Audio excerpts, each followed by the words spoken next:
interagency umolon alang sa simultaneous baklas sa mga nagpasad nga mga campaign posters nga nakalapas sa lagda sa Commission on Election samtang ipaubo sa training ang mga Board of Canvassers sa umabot nga eleksyon. Ano ang report?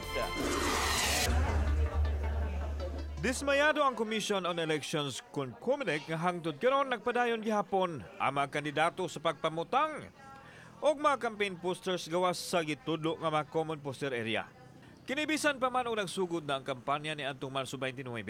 Gani sa Sugbo ingon usab niini ang sitwasyon. Busag girakdang padadaan og notice ang mga violators nga tangtangon ng ilang posters. Mahimo silang file na mo og disqualification or violation sa election offense.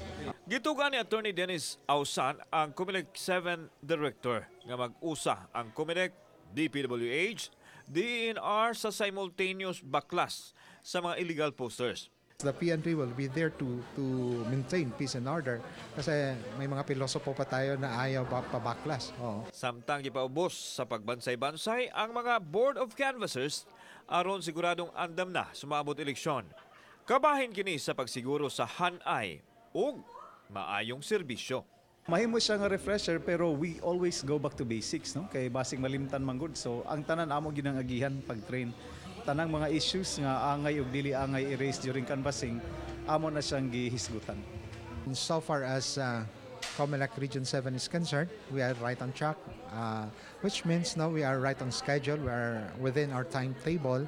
Kauban si John Sulon, ako si Alan Domingo, Balitang Bisdak.